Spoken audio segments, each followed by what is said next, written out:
बिस्मिल्लाहिर्रहमानिर्रहीम। हम लीवर के एमसीक्यूज़ को कर रहे थे, लेकिन एमसीक्यूज़ करने से पहले आपको पता है कि हम ब्रीफ ओवरव्यू देते हैं। तो फिर हम पहले ब्रीफ ओवरव्यू ले लेते हैं लीवर का। तो लीवर हमारी बॉडी का सबसे बड़ा लार्जेस्ट ग्लैंड और स्किन के बाद सबसे सिंगल आइसोलेटेड ग्लैंड होता है। लीवर के अगर हम एनाटॉमी की बात करें, ग्रॉस एनाटॉमी की, तो लीवर होगा राइट अपर क्वाड्रेंट यानी हाइपोकॉन्ड्रिक वाली रीजन में होगा, राइट हाइपोकॉन्ड्रिक रीजन में होगा। इसके साथ कुछ पार्ट इसका अपर एपिगैस्ट्रम में भी आएगा। इसका एक छोटा सा लोब होता है लेफ्ट लोब, वो लेफ्ट हाइपोकॉन्ड्रियम में आएगा। मतलब रीजन वाइज देखें तो राइट हाइपोकॉन्ड्रियम, दरमियान में एपिगैस्ट्रियम, लेफ्ट साइड पे आके लेफ्ट हाइपोकॉन्ड्रियम। ठीक हो गया।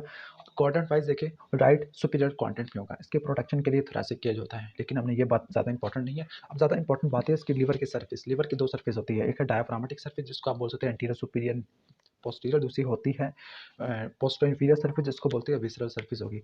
Visceral surface. तो वन बाय वन हम सर्फेसिस को स्टार्ट करते हैं। पहली सर्फेस है डायफ्रामेटिक सर्फेस। नाम से लग रहा है कि वो सर्फेस है जिसने डायफ्राम की कॉन्केविटी को फिल करना है। जिस तरह स्प्लीन के अंदर डायफ्रामेटिक सर्फेस कन्वेक्स होती थी, इसी तरह लीवर के अंदर डायफ्रामेटिक सर्फेस भी कन्वेक्स होगी। ये डायफ्राम की कॉन्केविटी को फिल कर लेगी। अब यहाँ पर स्पेशलाइज पेरिटोनियल कैविटी जिसको बोलते हैं ग्रेटर सैक, इसकी एक्सटेंशन देखने को मिलेगी। उसको बोलेंगे सब फ्रेनिक स्पेस। सब फ्रेनिक का मतलब ऐसी पेरिटोनियल कैविटी की रिसेसेस या स्पेस जो सुपीरियरली होगी, जो डायफ्राम की और लीवर के डायफ्रामेटिक सर्फेस यानी डायफ्राम और लीवर के डायफ्रामेटिक सर्फेस के दरमियान स्पेस होगी। तो ऐसे स्पेस को बोलेंगे सब फ्रेनिक रिसेसेस या सब फ्रेनिक स्पेस। तो सब फ्रेनिक स्पेस को दो में डिवाइड किया जाता है, राइट एंड लेफ्ट हाफ। तो मैंने आपको बताया था कि लीवर को एंटीरियर एब्डोमिनल वॉल से जोड़ने वाला वेंट्रल मेसेंट्रिक का एक पार्ट होता है, डेरिवेटिव होता है, उसको बोलते हैं फैल्सिफॉर्म लिगामेंट। तो फैल्सिफॉर्म लिगामेंट इस सब फ्रेनिक स्पेस को या रिसेस को दो में डिवाइड कर देता है, right half and left half. ये फैल्सिफॉर्म लिगामेंट लीवर की डायफ्रामेटिक सर्फेस को एंटीरोलैटरल एब्डोमिनल वॉल से जोड़ता है। एक और स्पेस आती है हेपेटोरीनल पाउच ऑफ मोरिसन। क्या बोलते हैं? हेपेटोरीनल पाउच ऑफ मोरिसन। तो ये असल में सब हेपेटिक स्पेस की पोस्टो सुपीरियर एक्सटेंशन है। पोस्टो सुपीरियर का मतलब पीछे की तरफ और सुपीरियरली एक्सटेंशन होगी। असल में लीवर की इंफीरियर बॉर्डर के ऊपर एक स्पेस देखने को मिलती है, सब हेपेटिक स्पेस। वो थोड़ा पीछे जाके और थोड़ा सुपीरियरली जाके एक स्पेस बनाती है, उसको बोलते हैं हेपेटोरीनल। हेपेटो का मतलब किडनी, नहीं सॉरी, हेपेटो का मतलब लीवर और लीवर का मतलब right kidney, sorry right kidney के दरमियान में स्पेस देखने को मिलेगी। तो इसको बोलेंगे हेपेटोरीनल स्पेस या हेपेटोरीनल पाउच ऑफ मोरिसन। तो right kidney, right suprarenal gland और right part of visceral surface of liver, इसके दरमियान स्पेस देखने को मिलती है। कहते हैं सुपाइन पोजीशन के अंदर मोस्ट ग्रेविटी डिपेंडेंट पार्ट होती है पेरिटोनियल कैविटी का। मतलब सुपाइन पोजीशन के अंदर सबसे ज़्यादा पेरिटोनियल फ्लूइड इसी स्पेस के अंदर ड्रेन होता है।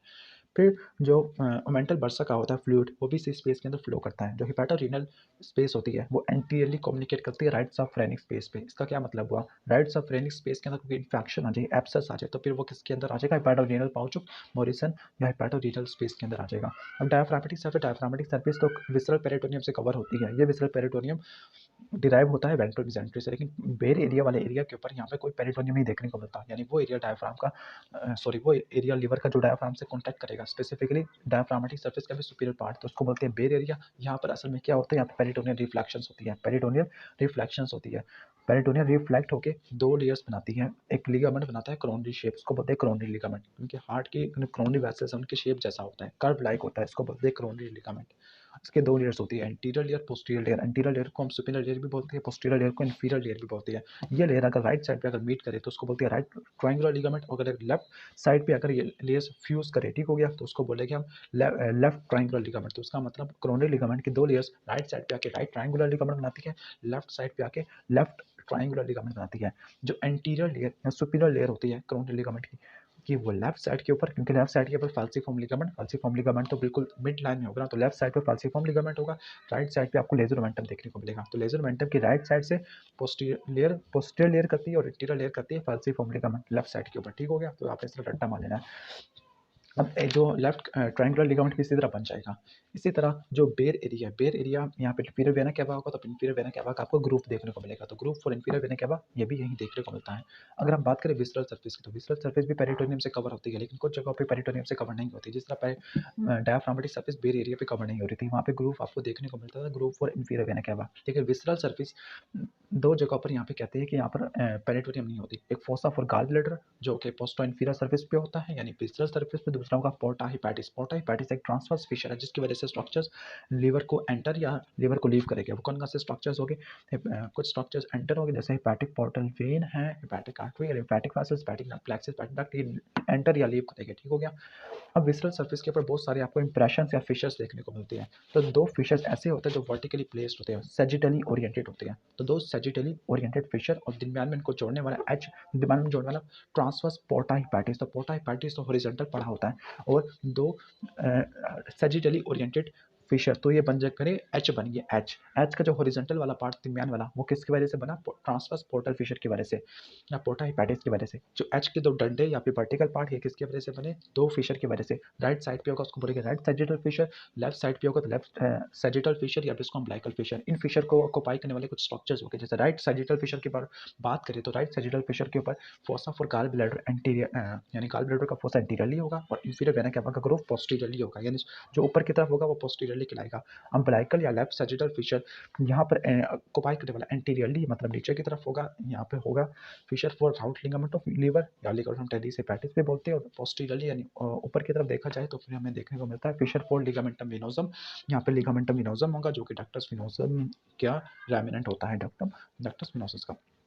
फिर आपको लेजर मोमेंटम देखने को मिलता है। लेजर मोमेंटम के अंदर पोर्टल ट्रायड होता है। पोर्टल ट्रायड का मतलब बाइल डक्ट है, हेपेटिक आर्टरी और हेपेटिक पोर्टल वेन है, लीवर के जाती है लेजर मोमेंटम और फर्स्ट पार्टोड्रीनम को जोड़ती होती है। लेजर मोमेंटम को तो पढ़ चुके थे। इसका लेजर मोमेंटम का राइट फ्री मार्जिन होता है, उसको बोलते हैं हेपेटोड्रीनल लिगामेंट। इसके अंदर दो स्ट्रक्चर्स होते हैं, पोर्टल ट्रायड होता है, पोर्टल ट्रायड होता है। इसके अलावा जिसका मेम्ब्रेनस पोर्शन होता है उसको बोलते हैं हेपेटोगैस्ट्रिक लिगामेंट।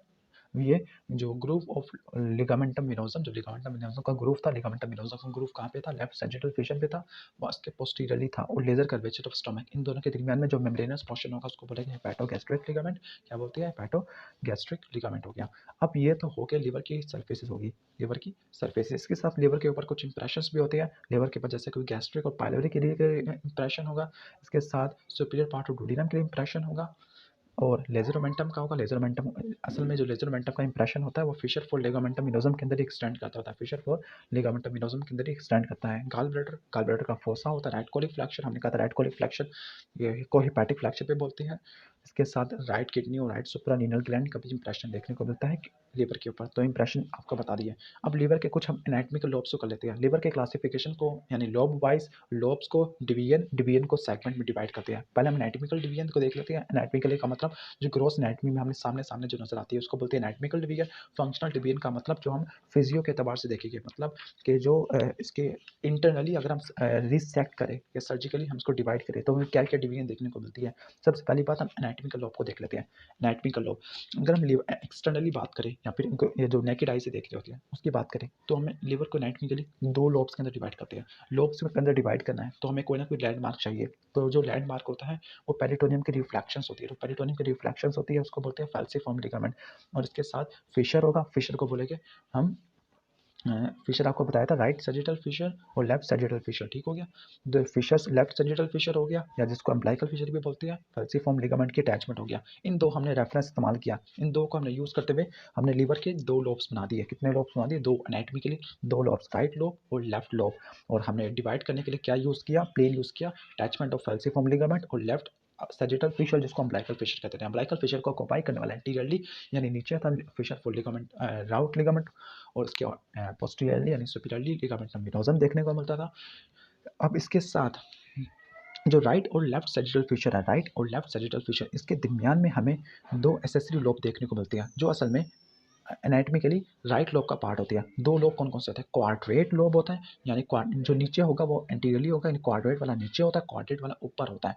तो सी से क्वाड्रेट और सी से ऊपर, तो फिर कॉपर से अपने याद रखना है उसको। तो क्वाड्रेट लोब पोस्टीरियरली और सुपीरियरली होगा, तो क्वाड्रेट लोब होगा वो एंटीरियरली और इंफीरियरली होगा। क्वाड्रेट लोब इसलिए कहते हैं कि क्वाड्रल पोजीशन नहीं होता बल्कि इसमें से एक टेल निकलती है, एक पैपिलरी प्रोसेस निकलता है, उसको बोलते हैं कॉर्डल प्रोसेस। कॉर्डल प्रोसेस होता है। ठीक हो गया। तो कॉर्डल प्रोसेस असल में क्वाड्रेट लोब को और राइट लोब को जोड़ने के काम आता है। कॉर्डल प्रोसेस क्या करता है? क्वाड्रेट लोब को और right lobe of the liver को जोड़ता होता है। इन्फीरियर वेना क्या हुआ? पोर्टा हिपैटिस के दरमियान में होता है। इन्फीरियर वेना क्या हुआ? किस ग्रुप को ऑक्यूपाई कर रहा था? राइट सैजिटल फिशर को। और पोर्टा हिपैटिस ये ट्रांसवर्स पोर्टल फिशर बना रहा था। अब हम इसकी फंक्शनल डिवीजन को देख लेते हैं। फंक्शनली लिवर को हम एनाटॉमिकल लोब्स की तो बात खत्म हो गया। फंक्शनली देखें तो लिवर को हम दो पार्ट में डिवाइड करें, राइट हाफ या राइट पार्ट ऑफ लिवर, या लेफ्ट पार्ट ऑफ लिवर, या लेफ्ट पोर्टल लोब्यूल, या राइट पोर्टल लोब्यूल, या राइट लिवर, या लेफ्ट लिवर। एनाटॉमिकल लोब में देखा गया था कि जो राइट लोब था उसका साइज काफ़ी बड़ा था, लेकिन फंक्शनल डिवीजन में अगर देखा जाए तो जो राइट लोब और लेफ्ट लोब इनका साइज आपको सिमिलर देखने को मिलेगा। हाँ, थोड़ा बहुत राइट लोब फिर भी थोड़ा बहुत ज़्यादा होगा। ठीक हो गया। अब इसको डिवाइड करने के लिए हमने क्या यूज़ किया, डिवाइड करने के लिए जो एक आर्टरी होती है, हेपैटिक आर्टरी होती है, हेपैटिक पोर्टल वेन होती है और हेपैटिक डक्ट होती है, वो जब एंटर होती है तो वो दो ब्रांच में डिवाइड होती है, दो ब्रांच में। ठीक हो गया, दो ब्रांच में, एक होगी राइट ब्रांच और एक लेफ्ट ब्रांच। तो इनकी प्राइमरी डिवीजन होती है, प्राइमरी ब्रांच होती है डक की, आर्टरी की और वेन की। इसी के बेस पर हमने इसके दो लोब बना लिए। जो क्वाड्रेट लोब है, क्वाड्रेट लोब को हम थर्ड पार्ट ऑफ लिवर भी बोल सकते हैं, क्योंकि इसकी वेस्कुलराइजेशन इंडिपेंडेंट होती है। वेस्कुलराइजेशन असल में क्या होती है, इंडिपेंडेंट होती है, यानी पोर्टल ट्राइड के से कुछ और अजीब सी, यानी दोनों से ब्रांचेज आती हैं, राइट वाले ब्रांच से भी, लेफ्ट वाली ब्रांच से भी, और इसके ड्रेन कराने के लिए भी दो हेपैटिक डक्ट होती है जो इसमें ओपन होती है इन्फीरियर वेना कैवा में। तो कॉर्डेट लोब को भी हम छोड़ रहे हैं यहाँ पर। वैसे कॉर्डेट लोब को थर्ड पार्ट ऑफ लीवर भी कह सकते हैं, या फिर फंक्शनल क्लासिफिकेशन में ये भी कह सकते हैं कि कॉर्डेट लोब का right part of the liver कहलाएगा, left part left portal lobule या लेफ्ट पार्ट ऑफ लीवर कहलाएगा। अब हम फंक्शनल डिवीजन कर रहे थे, तो फंक्शनल डिवीजन कराने के लिए सबसे पहले मैं लीवर के दो पार्ट करूँगा। सबसे पहले मैं लीवर के कितने पार्ट करूँगा, दो। दो पार्ट करने के लिए मुझे एक चीज़ चाहिए, मेन पोर्टल फिशर चाहिए। मेन पोर्टल फिशर को डिफाइन करने वाला एंटीरियरली होगा, उसको बोलेंगे कैंटिली लाइन, और पोस्टीरियरली होगा, उसको बोलते हैं राइट सैजिटल फिशर। तो राइट सैजिटल फिशर और कैंटिली लाइन ये मेन पोर्टल फिशर होगा, जो लीवर को दो पार्ट के अंदर डिवाइड कर देगा, लेफ्ट लोब और राइट लोब। अब राइट लोब्स डिवाइड होगी डिवीजन के अंदर, डिवीजन 4 होती है। तो इसका मतलब मुझे दो और फिशर चाहिए जो राइट लोब को और लेफ्ट लोब को अपने अपने डिवीजन के लिए डिवाइड कर दे। राइट लोब से भी दो डिवीजन निकलेगी और लेफ्ट लोब से भी दो डिवीजन निकलेगी। एक डिवीजन मीडियल साइड पे होगी, एक डिवीजन लैटरल साइड पे होगी। ठीक हो गया। तो अब मैंने दो लोब को चार डिवीजन में डिवाइड करना है, मतलब हर लोब को काटने के लिए एक और फिशर चाहिए। जो एक और फिशर होगा, अगर हम लेफ्ट साइड की बात करें तो वहाँ पर जो फिशर होगा उसको बोलेंगे अम्बिलिकल फिशर। राइट साइड की बात करें तो वहाँ पे होगा राइट पोर्टल फिशर। तो जो right portal fissure, main portal fissure और अम्बिलिकल फिशर, इसने लिवर के लॉब्स को डिवाइड कर दिया चार डिवीजन के अंदर। अब यहाँ पे इन फिशर्स के अंदर स्पेशलाइज्ड वेन रन कर रही होती है, उनको बोलते हैं हेपैटिक वेन। कौन सी वेन होती है, हेपैटिक वेन, जिन्होंने इंफीरियर वेना कैवा में खत्म होना है, सेंट्रल वेन को ड्रेन करना है। तो जो राइट हेपैटिक वेन है वो राइट पोर्टल वेन में होगी, intermediate hepatic when main portal vein में होगी, सॉरी मेन पोर्टल फिशर में होगी, लेफ्ट हेपैटिक वेन ये अम्बिलिकल फिशर के अंदर होगी। चार डिवीजन बन गई। अब चार डिवीजन से मैंने बनाने 8 सेगमेंट, इसका मतलब मजीद यहाँ पे टोटे हो गए, यानी मजीद टुकड़े हो गए यहाँ पर। अब मैंने इनको हॉरिजॉन्टली कट करना होगा। तो हॉरिजॉन्टली कट करने के लिए मुझे ट्रांसवर्स पोर्टल प्लेन लेना होगा। ट्रांसवर्स का मतलब हॉरिजॉन्टली। तो ट्रांसवर्स पोर्टल प्लेन क्या करेगा, वो राइट को यानी डिवीजन को कट करेगा, डिवीजन को कट करेंगे, लेकिन लेफ्ट मीडियल डिवीजन को कट नहीं करेगा, लेफ्ट मीडियल डिवीजन को कोई कट नहीं करेगा। इस तरह आपको 7 सेगमेंट देखने को मिलते हैं, 4 राइट लोब में और 3 लेफ्ट लोब में। दूसरा, तीसरा, चौथा लेफ्ट लोब के अंदर, पाँचवां, छठा, सातवां, आठवां ये होता है राइट लोब के अंदर। जो सेगमेंट नंबर 1 है वो क्वाड्रेट लोब के अंदर आता है। मैंने कहा था क्वाड्रेट लोब का एक, क्वाड्रेट लोब को आप पोस्टीरियर सेगमेंट बोल सकते हैं, क्योंकि पोस्टीरियरली देखने को मिलता है, क्वाड्रेट थोड़ा सा हमें क्वाड्रली यानी ऊपर की तरफ देखने को मिलेगा। ठीक हो गया। ये तो हो गया लिवर की थोड़ी क्लासिफिकेशन। अब ब्लड वेसल्स ऑफ लिवर के, लिवर को सप्लाई करने वाले दो डुअल सिस्टम होता है। एक होता है एफ्रंट, यानी दो वेसल्स होती है, एक होती है वेनस और दूसरी आर्टीरियल। जो हेपैटिक पोर्टल वेन है वो 75 से लेकर 80% ब्लड लेके आएगी, जबकि हेपैटिक आर्टरी 20 से लेकर 25% ब्लड लेके आएगी। जो पोर्टल वेन है, पोर्टल वेन के अंदर ब्लड की स्ट्रीम लाइन होती है। ब्लड की स्ट्रीम लाइन इस तरह से होती है कि जो स्प्लेनिक वेन है इसमें आरबीसी की ब्रेक डाउन वाला ब्लड होता है, वो ब्लड जाएगा left part of the liver में, और इसके साथ जो न्यूट्रिएंट्स रिच ब्लड होता है सुपीरियर मेसेंट्रिक वेन कैरी करती है, वो वाला ब्लड जाएगा किसके पास, right part of the liver के पास, right part of the liver के पास। ठीक हो गया। हेपैटिक पोर्टल वेन में तमाम न्यूट्रिएंट्स होते हैं सिवाय फैट के, क्योंकि फैट की जो एब्जॉर्प्शन होती है वो किस में हो जाती है, लैक्टेज में हो जाती है, लिम्फेटिक सिस्टम के अंदर हो जाती है, लिम्फेटिक सिस्टम की वजह से। तो यहाँ पर मैंने आपको बताया था कि जो डिवीजन करवाने के लिए 3 पोर्टल फिशर्स चाहिए थे। एक मेन पोर्टल फिशर था, इसके बाद राइट पोर्टल फिशर था और एक था अम्बिलिकल फिशर। तो इनको कराने वाली जो वेन्स थी वो हेपैटिक वेन्स थी, राइट है इंटरमीडिएट या और लेफ्ट हेपैटिक वेन। इन्हीं की वजह से हम लिवर को डिवीजन के अंदर डिवाइड करते हैं, यानी 4 डिवीजन बनती है, 4 डिवीजन से 8 सेगमेंट बनते हैं।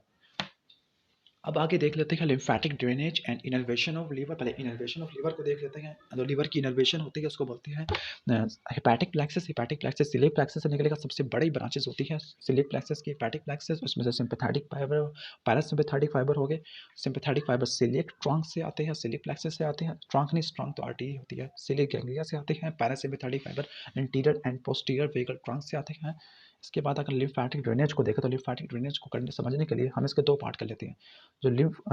जो मोस्ट लिम्फ होता है वो लीवर का, वो बनता है पेरिसाइनोसोइडल स्पेस, जिसको बोलती है स्पेस ऑफ डेस, यानी जो हेपेटोसाइट और ब्लड के दरमियान एक स्पेस देखने को मिलती है उसको बोलते हैं पेरिसाइनोसोइडल स्पेस या स्पेस ऑफ डेस। यहाँ से बनता है लिम्फ और ये जाता है डीप लिम्फेटिक्स। अगर हम सुपरफिशियल लिम्फ, अगर हम लीवर की लिम्फेटिक ड्रेनेज को पढ़ना है तो इसके दो सरफेस कर लेते हैं, यानी anterior aspect of diaphragmatic and visceral surface और डायफ्रामेटिक और विसरल सरफेस का पोस्टीरियर आस्पेक्ट। जो सुपरफिशियल लिम्फेटिक्स होती है इंटीरियर पार्ट से, तो वो जाती होती है हेपेटिक लिम्फ नोड में। कहाँ पे जाती है? हेपेटिक लिम्फ नोड जाता है सीलिक लिम्फ नोड में, वो आगे ड्रेन हो जाएगा सिस्टर्ना काइली में। जबकि पोस्टीरियर आस्पेक्ट वाली जाती है बेर एरिया वाली में, और बेर एरिया डायफ्राम से कॉन्टैक्ट करता है तो फिर यहाँ पे होगी फ्रेनिक वाली होगी। कुछ पोस्टीरियर मीडियस्टाइनल लिम्फ नोड में भी जाती है। फिर वहाँ से लिम्फेटिक ड्रेनेज जाएगी राइट साइड पर, राइट लिम्फेटिक डक्ट में, और लेफ्ट साइड पे जाती है थोरेसिक डक्ट में। तो ये तो हो गया बेसिक ओवरव्यू लीवर का। अब हम लीवर के एमसीक्यूज को सोल्व करते हैं। कहाँ गया एमसीक्यूज का?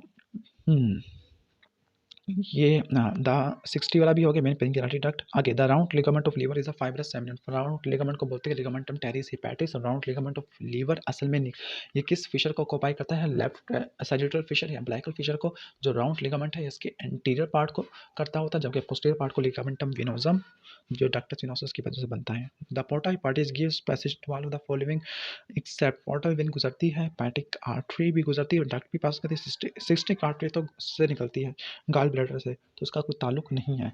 ठीक हो गया। सिस्टिक आर्टरी कहाँ से निकलती है? राइट हेपेटिक आर्टरी से। सिस्टिक आर्टरी ने सप्लाई करना है गाल ब्लैडर को, और ये निकलती है कहाँ से?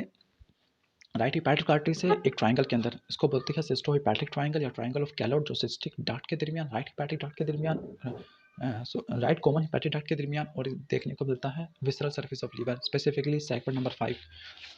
आगे देख लेते हैं हम, which of the following ligament closes the portal triad. तो कौन सा लिगामेंट होता है? वो है the right free margin of lesser omentum, उसको बोलते हैं हेपेटोडुodenal लिगामेंट। जबकि hepatogastric ligament groove of ligamentum venosum और लेजर कर्वेचर ऑफ स्टोमक, इन दोनों के दरमियान में होता है लेजर कर्वेचर ऑफ स्टोमक और लिगामेंटम वेनोसम। आगे देख लेते हैं, the portion of hepatic artery standing between सिलिक ट्रंक एंड द गैस्ट्रोडुodenal आर्टरी, यानी वो पोर्शन जो सिलिक ट्रंक और गैस्ट्रोडुodenal आर्टरी के दरमियान होगा उसको बोलेंगे कॉमन हेपेटिक आर्टरी। जो उसके डिस्टली पड़ा होगा गैस्ट्रोडुodenal आर्टरी के, उसको बोलते हैं हम क्या बोलते हैं? Proper hepatic artery. Gastroduodenal artery निकलती है कॉमन हेपेटिक आर्टरी से, एक और आर्टरी भी निकलती है कॉमन हेपेटिक आर्टरी से, उसको बोलते हैं right gastric artery, right gastric artery. Next MCQ इसके बाद है the hepatic when drain into which of the following structure. Hepatic when बनती है कलेक्टिंग वेन से, कलेक्टिंग वेन बनती है सेंट्रल वेन से, और हेपेटिक वेन खत्म होना था इंफीरियर वेना कैवा में। हेपेटिक वेन की अटैचमेंट होती है इंफीरियर वेना कैवा में, यही बनाती है सस्पेंसरी लिगामेंट ऑफ लीवर। 65 हो जाएगा inferior vena cava. 66 the spiral valve. अब एमसीक्यू स्टार्ट हो गए हैं गाल ब्लैडर के, तो हमें बिलियरी अपरेटस के बारे में चंद बातें पता होनी चाहिए। तो बिलियरी अपरेटस को थोड़ा सा हम पढ़ लेते हैं। बिलियरी अपरेटस तो जो बाइल डक्ट होती है, बाइल डक्ट को कॉमन बाइल डक्ट पे बोलते हैं। कहाँ पे स्टार्ट होती है? हमने कहा था right free margin of lesser omentum, जिसको हेपेटोडुodenal लिगामेंट भी बोलती है। कैसे बनती है? सिस्टिक डक्ट और कॉमन हेपेटिक डक्ट के मिलने से बनाती है। सिस्टिक डक्ट और कॉमन हेपेटिक डक्ट एक ट्राइंगल बनाते हैं जिसको बोलते हैं सिस्टो हेपेटिक ट्राइंगल या ट्राइंगल ऑफ कैलोट। इस ट्राइंगल में राइट हेपेटिक आर्टरी से निकलती है सिस्टिक आर्टरी। बाइल डक्ट की आर्टीरियल सप्लाई बहुत ज़्यादा इंपॉर्टेंट है। बाइल डक्ट की आर्टीरियल सप्लाई यानी इसके फर्स्ट पार्ट को सप्लाई करने वाली, प्रॉक्सिमल पार्ट को सप्लाई करने वाली सिस्टिक आर्टरी, मिडिल पार्ट को सप्लाई करने वाली राइट हेपेटिक आर्टरी, और जो उसके इंफीरियर पार्ट को यानी जिसका रेट्रोडुodenal पार्ट, डुodenum से पीछे होता है, उसको बोलते हैं रेट्रोडुodenal पार्ट। तो उसको तो ये होगी पेनिक्रेटिक और डुodenal आर्टरी, स्पेसिफिकली सुपीरियर पेनिक्रेटिक और डुodenal आर्टरी। इसके भी पोस्टीरियर ब्रांच और गैस्ट्रोडुodenal आर्टरी, गैस्ट्रोडुodenal आर्टरी। ये तो हो गया। बाकी एमसीक्यू हम इंशाल्लाह नेक्स्ट वीडियो में कवर करेंगे बिलियरी अपरेटस के। तो फिर इसको लाइक कीजिएगा और चैनल को जरूर सब्सक्राइब कर लीजिएगा। Thanks for watching this video. अल्लाह हाफिज़।